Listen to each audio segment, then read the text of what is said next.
లోని లంక గ్రామాల్లో ఒకటైన సీతానగరం. ఆ ఊరు సారవంతమైన పొలాలకు, కొబ్బరి తోటలకు పెట్టింది పేరు. ఆ ఊరిలో సుబ్బడు అనే ఒక వంటవాడుండేవాడు. సుబ్బడి చేతిలో ఏదో మహిమ ఉందని, అతను గంజి కాసినా సరే అది అమృతంలా ఉంటుందని ఊరంతా చెప్పుకునేవారు. కాని సుబ్బడికి ఆకలితో పాటు దేవుడు విపరీతమైన సోమరితనాన్ని కూడా వరంగా ఇచ్చాడు. సుబ్బడు పొయ్యి ముందు కూర్చుంటే వంటల రాజు. కాని ఆ పొయ్యి దగ్గరికి రావడానికే నానా తంటాలు పడేవాడు. ఇక అతని భార్య లక్ష్మి చురుకైనది, తెలివైనది కూడా. భర్త సోమరితనానికి విసుక్కుంటూనే ఇంటిని చక్కదిద్దే గుణవంతురాలు. సుబ్బడికి పనిచేయడం ఇష్టం లేకపోయినా తినడం మాత్రం మహా ఇష్టం. రుచులు చూడాలన్న ఆశతో అప్పుడప్పుడు వంట చేసేవాడే తప్ప ఆ వృత్తిని నమ్ముకుని సంపాదించింది తక్కువ. ఒక మాఘమాసం ఉదయం చలికి ఊరంతా గడ్డకట్టుకుపోతుంది. లక్ష్మి పొద్దున్నే లేచి చలికి వణుకుతూనే వాకిలి ఊడ్చి కల్లాపి చల్లుతోంది. సుబ్బడు మాత్రం ఇంట్లో దుప్పటి మూసికేసి గుర్రు పెట్టి నిద్రపోతున్నాడు. లక్ష్మి వాకిలి ఊడవడం ఆపి విసుగ్గా లోపలికి చూస్తూ, ఏమండి, పొద్దు పొడిచి గంట అయింది, ఇంకా నిద్రేనా? లేవండి, సంతకు పోవాలి, ఇంట్లో బియ్యం గింజ కూడా లేదు. సుబ్బడు దుప్పటి లోపల నుండే గొనుగుతూ, ఏంటే పొద్దున్నే గోల, ఈ చల్లోలే చేంజ్ చేయాలి, కాసేపు పడుకోనివే. లక్ష్మి కోపంగా, కాసేపు పడుకోవడమా? రాత్రంతా పడుకున్నది చాలదా? సంతకు పోయి 4 కూరగాయలు తెస్తేనే కదా పొయ్యి వెలిగేది. మీరు లేవకపోతే ఈ పూట గంజి కూడా కాగదు. సుబ్బడు దుప్పటి తీసి ఆవలిస్తూ లేచి కూర్చున్నాడు. గంజా? చిచ్చి, ఈ చలిలో వేడివేడిగా 4 గారెలు, దానికి తోడు అల్లం పచ్చడి ఉంటే ప్రాణం లేచొస్తుంది. నువ్వు గంజంటావేంటి? లక్ష్మి చేతిలోని చీపురు కట్ట కింద పడేసి, ఓహో, గారెలు కావాలా మీకు? గారెలు పిండి రుబ్బడానికి మినపప్పు కావాలి, నూనె కావాలి, అవి కొనడానికి డబ్బులు కావాలి. ఆ డబ్బులు రావాలంటే మీరు సంతకు పోవాలి. సుబ్బడు ముఖం చిట్లిస్తూ, అబ్బా, మళ్ళీ మొదటికొచ్చావా? నువ్వు నా పెళ్ళానివి, నా సుఖం చూడాల్సిన బాధ్యత నీది. నేను అడిగింది వండి పెట్టడం నీ ధర్మం. నా ధర్మం నాకేం చెప్పకండి. మీ సోమరితనం వల్ల ఇంట్లో ఉన్న డబ్బంతా అయిపోయింది. కనీసం ఆ పక్క ఊరి జమీందారు గారి ఇంట్లో పెళ్లి వంటకు ఒప్పుకుంటే ఈ పాటికి మన చేతిలో 4 రాళ్లుండేవి. నేనా? వాళ్ళ పెళ్లికి వంట చేస్తారా? నా స్థాయేంటి? నా వంట రుచికి దేవతలు దిగిరావాలి. అటువంటి నేను వాళ్ళిచ్చే చిల్లర డబ్బుల కోసం పొయ్యుదాలా? నా వల్ల కాదు. లక్ష్మి తల కొట్టుకుంటూ, మీ స్థాయి గురించి నాకు తెలుసులేండి. మీ గొప్పతనం వల్లనే ఈ పూట మనం పస్తులుండబోతున్నాం. నేను అడుక్కోడానికైనా వెళ్తాను కానీ మీ సోమరితనాన్ని మాత్రం భరించలేను అని లక్ష్మి కోపంగా బయటికి వెళ్లిపోయింది. సుబ్బుడు మళ్లీ పడుకుందామని దుప్పటి కప్పుపోతూ ఉండగా ఊరి పెద్ద రంగయ్య మరో 2 పెద్ద మనుషులతో కలిసి సుబ్బడి ఇంటికి వచ్చాడు. సుబ్బడు, ఇంట్లోనే ఉన్నావా? సుబ్బడు కంగారుగా లేచి కూర్చొని, ఉన్నానండి పెద్దయ్య, రండి. లక్ష్మిని పిలుస్తూ, ఏ లక్ష్మి, పెద్దయ్య గారు వచ్చారు, చాప తీసుకురా. లక్ష్మి విసుగ్గా వచ్చి చాప వేస్తూ, రండి పెద్దయ్య, కూర్చోండి. ఏంట్రా సుబ్బడు, పొద్దున్నే భార్యాభర్తలు గొడవబడుతున్నట్టున్నారు? సుబ్బడు నవ్వుతూ, అబ్బే, అదేం లేదండి, ఏదో సరదాగా.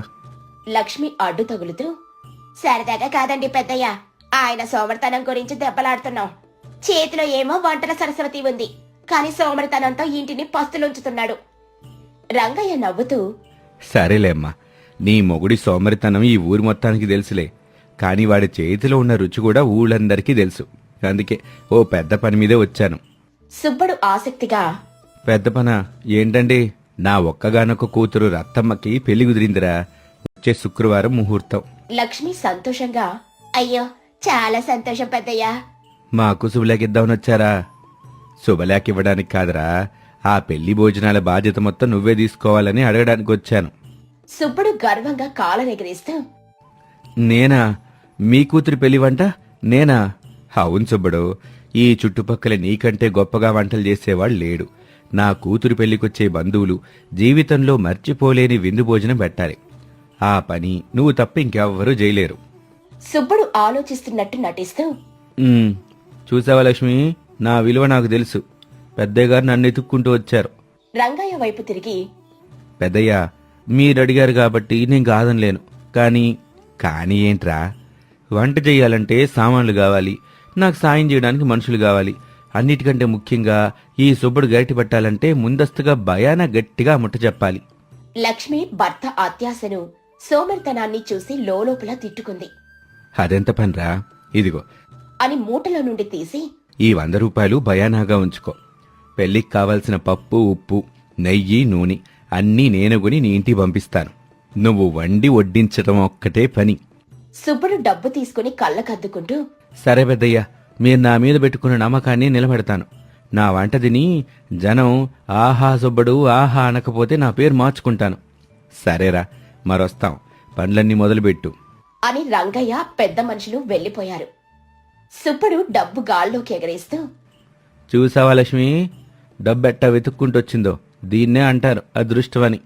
లక్ష్మి కోపంగా, దీన్ని అదృష్టమైన వచ్చిన బాధ్యత అంటారు. ఈ డబ్బు తీసుకుని సంతకుపై కూరగాయలదండి. సంతక నేనా? వంటవాణ్ణి నేను సంతకు పోయి బేరాలాడాలా? నా పరువు పోద్ది. మరి ఈ డబ్బు ఏం చేస్తారు? సుబ్బడు నవ్వుతూ, ఏం చేస్తానా, ఈ 100ని 200 చేస్తాను, నువ్వు చూస్తా ఉండు. లక్ష్మి భయంతో, వద్దండి, ఆ డబ్బు పెళ్లి పని మీద ఇచ్చారు, దాన్ని పాడు చేయకండి. నీ తెలీదే లక్ష్మి, వంటవాడికి 3 రావాలంటే ఇవన్నీ ఉండాలి. నేను సాయంత్రానికి వస్తానులే అని సుబ్బడు డబ్బు తీసుకుని జల్సాగా బయలుదేరాడు. లక్ష్మి నెత్తి నోరు కొట్టుకుంటూ ఉంటుంది. ఈ సోమరి మొగుణ్ణి దేవుడు నాకే ఎందుకు కట్టబట్టాడు అని కుమిలిపోయింది. 3 రోజులు గడిచిపోయాయి. పెళ్లికి ఇంకా 4 రోజులే ఉంది. సుబ్బడు ఆ 100 రూపాయల్ని పోగొట్టి అప్పులు చేసి ఇంటికి రావడం మొదలుపెట్టాడు. రంగయ్య పంపిన పప్పు బస్తాలు, నెయ్యి డబ్బాలు ఇంటి వాకిట్లో పడున్నాయి. సుబ్బడు మాత్రం వాటిని ముట్టుకోనే లేదు. రంగయ్య పొలం నుండి వస్తూ సుబ్బడి ఇంటి ముందు ఆగి, ఏంట్రా సుబ్బడు, పప్పు దినుసులన్నీ బయటే ఉన్నాయి, లోపల పెట్టలేదేం? పందిరి కూరగాయల చిట్ట రాసావా? సుబ్బడు తలుపు దగ్గర నిలబడి కళ్ళు నులుముకుంటూ, రాస్తున్నా పెద్దయ్యా, కాస్త నడుం పట్టింది, ఈ చలికి లేవలేకపోతున్నా. రంగయ్య అనుమానంగా, నడుం పట్టిందా లేక కళ్ళు దుకాణంలో పడ్డావా? సుబ్బడు, ఇది నా కూతురి పెళ్లి. నా పరువుతో చెలగాటం ఆడావంటే నిన్ను ఈ ఊరి పొలిమేరల దాకా తరిమిస్తాను. రేపటికల్లా పనులు మొదలవ్వాలి. రంగయ్య కోపంగా వెళ్లిపోయాడు. సుబ్బడికి భయం వేసినా అతని సోమరితనం ఆ భయాన్ని జయించింది. మళ్లీ లోపలికెళ్లి పడుకున్నాడు. లక్ష్మికి ఏం చెయ్యాలో పాలుపోలేదు. పెళ్లి ఆగిపోతే ఊరి పెద్ద తన భర్తను చంపేస్తాడు. తన కాపురం కూలిపోతుంది. వెంటనే తన పుట్టింటికి, పక్క ఊరికి తన తమ్ముడు చురుకు సీనుకు కబురు పంపింది. మరుసటి రోజు ఉదయం సీను వచ్చాడు. సీను పేరుకు తగ్గట్టే చాలా చురుకైనవాడు. ఉపాయాలు పన్నడంలో దిట్ట. అక్కా, ఏమైందే రమణావు? బావగారు బానే ఉన్నారుగా? లక్ష్మి ఏడుస్తూ, ఏం బాగురా తమ్ముడు, మీ బావ మనందరి పరువు తీసేలా ఉన్నాడు. పెళ్లికి ఇంకా 3 రోజులే ఉంది. ఈయన మాత్రం దుప్పటి ముసుకేసి పడుకున్నాడు. ఆ రంగయ్య గారు ఊరుకోర్రా. సీను ఒక్క క్షణం ఆలోచించి, అక్క నువ్వెడకు, బావ బలహీనత సోమర్తనం, కానీ ఆడికి ఇంకో పెద్ద బలహీనత ఉంది, అదే అత్యాస. ఆ ఆశకే ఎరేసి ఈ సోమర్తనాన్ని బయటికి లాగేద్దాం. ఏం చేద్దాంరా తమ్ముడు? సీను ఒక పథకం వేస్తూ, నేను చెప్పినట్టు చెయ్యి. సీను నేరుగా రంగయ్య దగ్గరికి వెళ్ళాడు. నమస్కారం పెద్దయ్యా, నేను లక్ష్మి తమ్ముణ్ణి. రంగయ్య కోపంగా, ఓ నువ్వా? మీ బావగారు నాటకాలు చూస్తున్నావా? నా పెళ్లిని నాశనం చేసేలా ఉన్నాడు. పెద్దయ్యా, మా బావది సమర్థనమే గాని చెడ్డోడు కాదు. ఆడి చేత పని చేయించాలంటే ఒకటే దారి, మీరు చిన్న నాటకం ఆడాలి. నాటకమా? అవును. మీరిప్పుడెళ్ళి, సుబ్బడు, పెళ్లి వంట బాధ్యత నీకివ్వటం లేదు, నీకంటే గొప్ప వంటాడు రాజమండ్రి నుంచి వంటల వీరభద్రుడు వస్తున్నాడు, అతనే పెళ్లి వంట చేస్తాడని చెప్పండి. రంగయ్య ఆశ్చర్యంగా, కొత్త వంటవాడా? ఈ సమయంలో ఎక్కడ దొరుకుతాడు? సీను నవ్వుతూ, ఎక్కడా దొరకడు పెద్దయ్యా. ఆ వీరభద్రుడు వేరే ఎవరో కాదు, నేనే. రంగయ్య అర్థం కాక, నువ్వా? అవును, నేనే వంటల వీరభద్రుడి వేషంలో వస్తాను.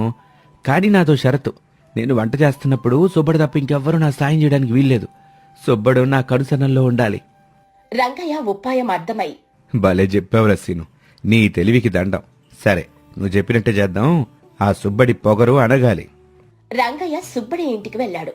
సుబ్బుడు అప్పుడే లేచి అరుగు మీద కూర్చొనున్నాడు. రంగయ్య గంభీరంగా, సుబ్బడు, నీకో శుభవార్త. నువ్వు నా కూతురు పెళ్లికి వంట చేయనక్కర్లా. సుబ్బుడు ఆశ్చర్యంగా, లోపల సంతోషంగా, ఏంటండి? ఎందుకు? నీ సోమరితనం గురించి తెలిసిన వాళ్ళు రాజమండ్రి నుండి వంటల వీరభద్రుడనే పెద్ద వంటవాణ్ణి పంపించారు. ఆయన ఈ పాటికి వస్తా ఉంటాడు. ఆయన వంటకి నువ్వు సాయం చేస్తే చాలు. నువ్వు అడ్వాన్స్ తీసుకున్నావుగా, కనీసం ఆ మాత్రం సాయం అన్న చెయ్యి. సుబ్బడు ఆనందంతో, అదెంత భాగ్యం పెద్దయ్యా, పెద్ద వంట వాళ్ళ దగ్గర సాయం చేయడం నా అదృష్టం. అమ్మయ్యా, పని తప్పింది. వీడు వంట చేస్తుంటే నేను కూర్చుని రుచి చూడొచ్చు. కొద్దిసేపటికి ఒక ఎడ్ల బండిలో నుండి పెద్ద తలపాగా, దలసరి మీసాలు, ఒంటి నిండా రుద్రాక్షమాలలు వేసుకుని వంటల వీరభద్రుడు దిగాడు.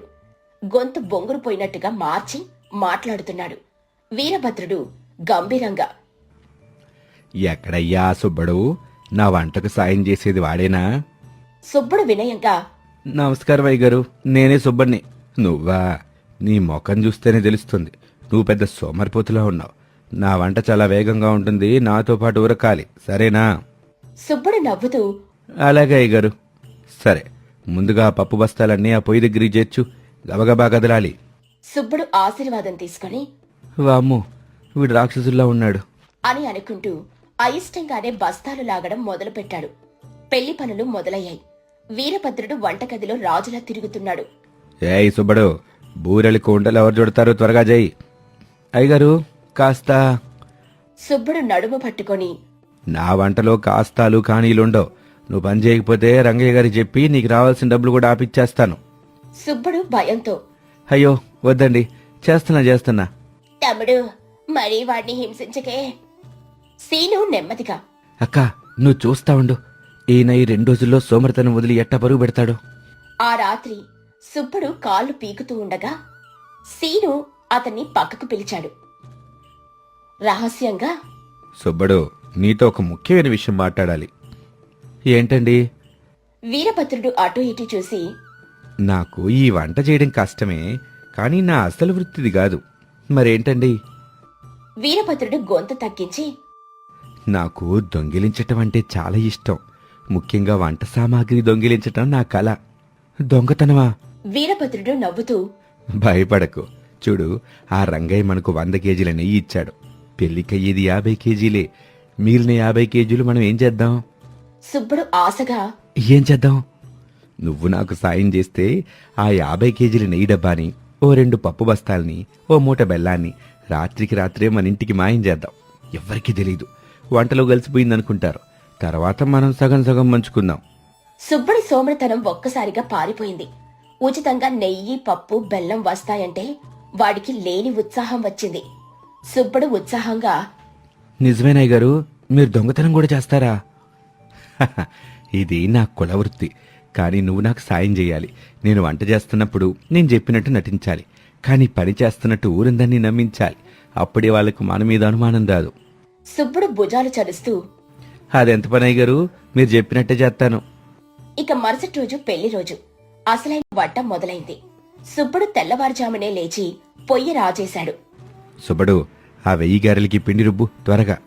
ఇప్పుడే రుబ్బుతానండి. ఆ కూరగాయలు తరుగు. తరిగేస్తున్నాను. ఆ పాయసింగిని దిప్పు, అడుగంటకుండా దిప్పు. తిప్పుతున్నానయ్య గారు. పక్కనే ఉన్న లక్ష్మి, రంగయ్య ఈ దృశ్యాన్ని చూసి నవ్వు ఆపుకోలేకపోయారు. సుబ్బడు అత్యాశతో తన సోమరితనాన్ని మర్చిపోయి ఒక యంత్రంలా పనిచేస్తున్నాడు. వీరభద్రుడు అప్పుడప్పుడు ఒక నెయ్యి డబ్బాను, ఒక పప్పు మూటను పక్కకు తీసి, "ఇది మనది సుబ్బడు, భద్రం" అని సైగ చేస్తున్నాడు. దానికి సుబ్బడు ఇంకా ఉత్సాహంగా పనిచేస్తున్నాడు. సరిగ్గా భోజనాల సమయం. విందు అద్భుతంగా ఉంది. ఊరంతా వంటల వీరభద్రుడు వంటను పొగుడుతున్నారు. రంగయ్య సభలో, మన ఇంట్లో పెళ్లింత బాగా జరగడానికి కారణం వంటల వీరభద్రుడు గారు. వారి సహాయకుడు మన సుబ్బడు. జనం చప్పట్లు కొట్టారు. సుబ్బడు గర్వంగా ఛాతీ విరుచుకున్నాడు. "పని నేను చేశా, పేరు వాడికా" అని అనుకున్నా రాత్రికి రాబోయే సరుకును తలుచుకుని సర్దుకున్నాడు. రాత్రి పెళ్లి గొడవంతా ముగిసింది. సుబ్బడు వీరభద్రుడి కోసం దొడ్లో ఆత్రంగా ఎదురుచూస్తున్నాడు. వీరభద్రుడు సాధారణ బట్టల్లోకి వచ్చాడు. బావా, సుబ్బు బావా. సుబ్బడు ఆశ్చర్యంగా, హరే సీను, నువ్వేంటిక్కడా? ఆ వీరభద్రుడేడి? మన సరుకు కోసం ఎదురు చూస్తున్నా. సీను నవ్వుతూ, బావా, ఆ వంటల వీరభద్రుడు, ఆ దొంగ అన్నీ నేనే. సీను తన తలపాగా మీసాలు తీసి చూపించాడు. సుబ్బడు బిత్రపోయాడు. లక్ష్మీ, రంగయ్య కూడా అక్కడికి నవ్వుతూ వచ్చారు. "ఏవండి, ఎలా ఉంది మా అన్నయ్య నాటకం?" సుబ్బడికి అంతా అర్థమై నాటకమా అంటే ఆ నెయ్యి పప్పు సీను నవ్వుతూ ఆ నెయ్యి పప్పు బస్తాలు ఇవే బావా. వాకిట్లో పెట్టిన మూటలను చూపిస్తూ ఇవి నువ్వు దొంగిలించినవి కాదు, ఇది నీ కష్టార్జితం. అవును సుబ్బడు, నీ సోమరితనం పోగొట్టడానికి నీ చేత పని చేయించడానికి ఈ నాటకం ఆడాల్సి వచ్చింది. నువ్వు అత్యాశతో అయినా సరే అద్భుతంగా పనిచేశావు. ఈ పనిని మా పెళ్లిని నిలబెట్టావు. ఇదిగో నువ్వు ఆడిన దానికంటే ఎక్కువ డబ్బు నీ వంటకి బహుమానం. సుబ్బడు సిగ్గుతో తలదించుకుని పెద్దయ్య, సీను, లక్ష్మి, నన్ను మన్నించండి. నా సోమరితనం నా కళ్ళు కప్పేసింది. పని చేయకుండా తినాలన్న నా అత్యాశే నన్ను ఈరోజు మీ ముందు దోషిగా నిలబెట్టింది. లక్ష్మి భర్తకు దగ్గరగా వచ్చి తప్పు తెలుసుకున్నారు, అదే చాలు. మీరు సోమరి కాదండి, మీలో ఉన్న శక్తిని మీరు గుర్తించలేదంతే. అవును బావా, నువ్వు కష్టపడితే నీ చేతి వంటకి ప్రపంచమే దాసోహం అవుద్ది. ఆ రోజు సుబ్బడు తన తప్పు తెలుసుకున్నాడు. సుబ్బడు ఒకరోజు లక్ష్మితో లక్ష్మి, ఈరోజు గారెలు వేయినా? లక్ష్మి నవ్వుతూ మీ ఇష్టం, కానీ ఈసారి బయానా మాత్రం నా చేతికే ఇవ్వాలి. ఇద్దరూ సంతోషంగా నవ్వుకున్నారు.